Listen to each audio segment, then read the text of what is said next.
Salam alaikum wa rahmatullahi wa barakatuh à tous. Non, c'est pas GameX Stress Prime, c'est bien moi. Il y a maintenant 2 mois, j'ai eu l'opportunité d'aller à la Mecque. C'était sans aucun doute le meilleur voyage de ma vie, et étant donné que j'ai filmé quelques moments, je me suis dit que ce serait intéressant d'en faire une vidéo pour raconter mon voyage et pour expliquer pourquoi les musulmans vont à la Mecque, c'est ce qu'on y fait. Donc même si t'es pas musulman, tu peux rester, ça t'aidera à te coucher moins bête, et si tu te convertis un jour, ça te sera utile. Pendant que les images du voyage défilent en fond, on va expliquer un peu ce qu'on fait à la Mecque et pourquoi on y va. Il faut savoir que dans l'islam, il y a 2 pèlerinages. Il y a le Hajj, qui est le grand pèlerinage, et la Umrah, qui est appelé le petit pèlerinage. Contrairement au Hajj, la Umrah, elle peut se faire à n'importe quel moment de l'année. Il faut aussi savoir que pour réaliser la Umrah ou le Hajj, il faut être invité par Allah à aller à la Mecque. Donc ça en fait un très grand honneur. La raison pour laquelle on va à la Mecque en tant que musulman, c'est pour réaliser ces 2 pèlerinages, et c'est aussi parce que c'est un lieu qui est fort en histoire. Il y a de nombreux prophètes qui y ont mis les pieds, et donc c'est une manière de marcher sur leurs pas. Nous, ce qu'on a été faire, c'est la Umrah, donc le petit pèlerinage, et donc on va expliquer toutes les étapes et les conditions pour réaliser la Umrah. Donc la première étape, c'est de se mettre dans un état qu'on appelle l'état de sacralisation, qui est appelé l'état d'Ihram, et l'Ihram, c'est également le nom de la tenue que l'on porte dans cet état. Pour entrer dans l'état d'Ihram, il y a quelques étapes à réaliser. Il faut se couper les ongles, se raser, réaliser ces grandes ablutions, qui sont différentes des petites ablutions qu'on réalise pour prier.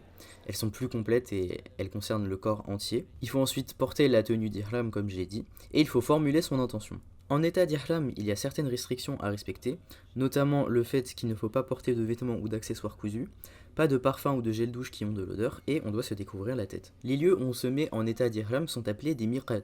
Donc c'est des lieux qui représentent les délimitations des territoires sacrés, et il y en a plusieurs. Et pour ceux qui viennent en avion à la Mecque, ils se changent soit à l'aéroport, soit directement dans l'avion. J'ai oublié de le préciser, mais c'est que les hommes qui portent la tenue d'Ihram. La signification du fait de porter l'Ihram, c'est que tout le monde porte le même vêtement pour montrer qu'il n'y a aucune distinction entre les gens. C'est-à-dire qu'une personne riche comme une personne pauvre vont toutes les deux porter ce vêtement pour montrer qu'ils sont tous reliés par l'islam. C'est une sorte de rejet de l'individualisme. Donc on arrive à la deuxième étape de la Umrah, qui est le tawaf. Les tawaf, c'est le fait de réaliser des tours autour de la Kaaba. Donc la Kaaba, c'est la grande pierre noire vers laquelle on se tourne pour prier. Elle a été construite par le prophète Ibrahim alayhi salam et par son fils Ismaïl. Et au moment de déposer la pierre qui allait représenter le lieu de départ des tawaf, l'ange Jibril est descendu du ciel et a amené une pierre du paradis. A l'origine, cette pierre était blanche, mais elle s'est teintée en noir à cause des péchés des hommes. Donc sur la Kaaba, lorsqu'on réalise les tawaf, il y a une pierre que l'on peut toucher, qui est une pierre qui descend du paradis.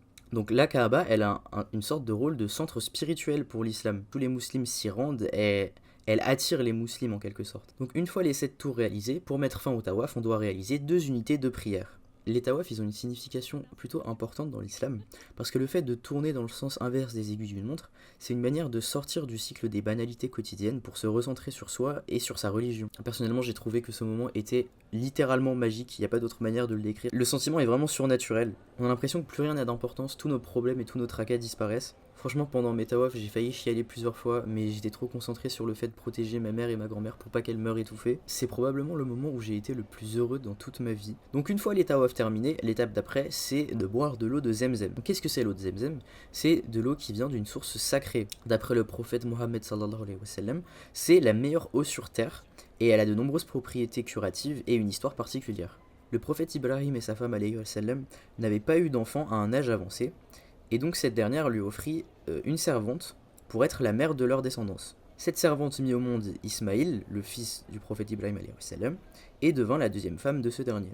Plus tard, le prophète Ibrahim alayhi salam reçut d'Allah l'ordre d'emmener Agar, sa deuxième femme, et Ibrahim, son fils, dans la péninsule arabique et de les laisser dans le désert à l'endroit où se trouve actuellement la Mecque. Cette dernière accepta, se rendant compte qu'il s'agissait d'une injonction divine et donc d'un test de foi. Au bout de plusieurs jours à invoquer Allah et à s'occuper de son enfant, lorsqu'elle n'eut plus de vivre, la situation devint plus compliquée. Elle se mit à courir dans tous les sens dans le but de trouver de quoi nourrir son enfant. Puis elle entendit une voix qui l'appelait du haut de la colline de Safa située à proximité. Une fois arrivée en haut, elle entendit la voix l'appeler depuis la colline d'en face, appelée la colline de Marwa. Après avoir fait 7 allers-retours entre les 2 collines, l'ange Jibril apparut devant elle et frappa le sol de son aile, révélant la source d'eau miraculeuse de Zemzem. Donc la 4e étape de la Umrah, c'est de réaliser 7 allers-retours entre Safa et Marwa pour honorer la preuve de foi de Hagar. D'ailleurs, c'est aménagé, si jamais.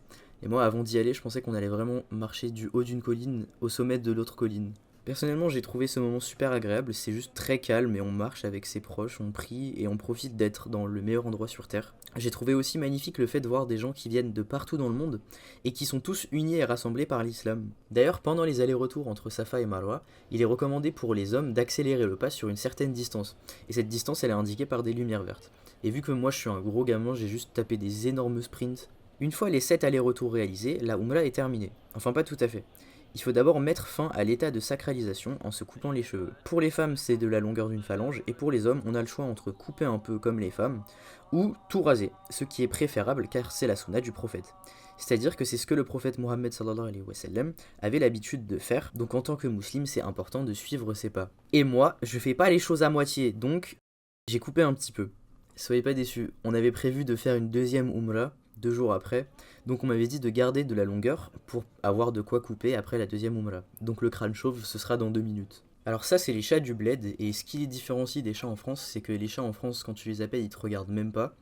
Et les chats au bled, il suffit de faire pss pss pss pour en avoir 50 autour de soi, donc je les préfère un peu. Vas-y, arrête de faire le beau gosse, toi, dans 2 minutes, t'as plus de cheveux.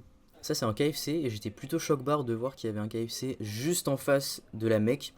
C'est vraiment genre, ouais, tu pries à la Mecque et tu sors donner de l'argent à Israël pour bombarder des enfants à Gaza. Il y a la même avec Carrefour.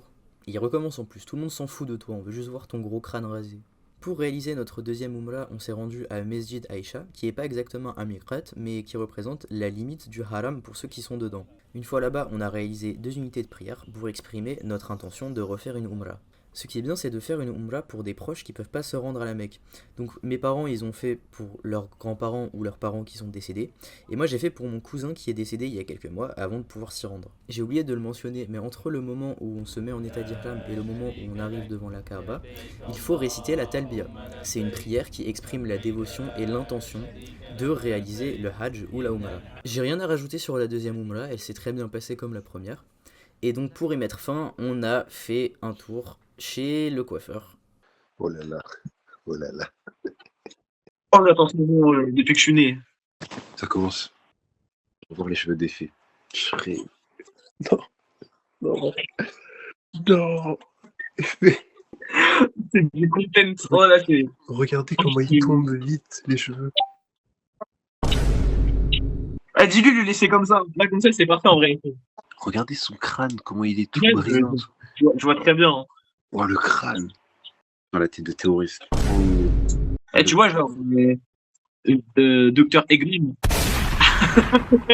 On dirait un filtre Snap. On dirait un genou. Ça fait trop bizarre, on dirait un autre homme. Oh, le crâne d'œuf, la tête de pouce. Oh, le crâne. J'ai pris 4 milliards de screens. C'est une dingue. Je vais pouvoir dire que t'es sous OQTF pour de vrai. Mec, c'est fou. Parce qu'en plus, ça te va même pas trop mal. Genre, le pire, c'est que ça lui va bien, en fait. Ça lui va bien, en fait. C'est ce que, gros, c'est exactement ça. Donc oui, voilà, j'ai plus de cheveux. J'ai vraiment une tête de fichier S maintenant, c'est dingue. Les jours d'après, on a réalisé quelques visites. On a observé de loin la grotte de Thawr, où le prophète sallallahu alayhi wa sallam s'est caché pendant l'hégire pour fuir les Quraysh. Ensuite, on s'est rendu à quelques lieux qui sont des étapes du Hajj, donc ça va nous permettre de réviser un peu. Tout d'abord, on a été à Mesjid Nimra, qui est la mosquée à côté du mont Arafat où l'on vient prier pendant le deuxième jour du Hajj. Donc ensuite on s'est rendu au mont Arafat où on réalise des invocations, on demande pardon et on prie pendant le deuxième jour du Hajj.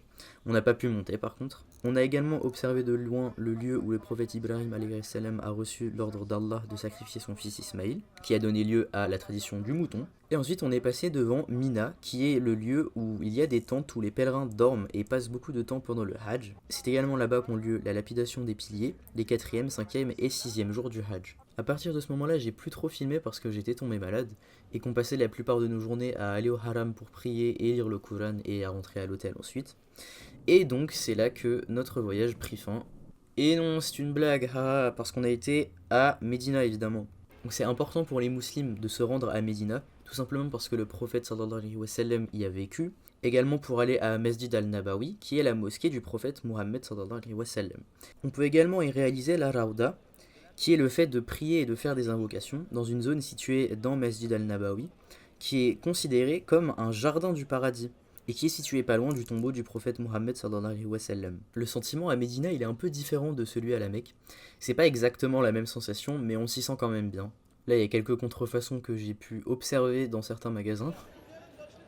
À Médina, on a également réalisé quelques visites, comme le mont Uhud où a eu lieu la bataille d'Uhud, la mosquée de Quba, qui est la première mosquée qui a été construite par le prophète sallallahu alayhi wa sallam, et également le puits Rals, qui était un des puits préférés du prophète sallallahu alayhi wa sallam, pour y boire et pour y faire ses ablutions. Et à ce moment-là, j'ai quasiment plus filmé parce que, comme j'ai dit avant, j'étais très malade. Donc malheureusement, le voyage a pris fin très rapidement et on est rentré en France avec une escale en Turquie d'ailleurs, qui m'a foutu bien le seum parce que c'est la première fois que je vais dans mon pays sans y rester.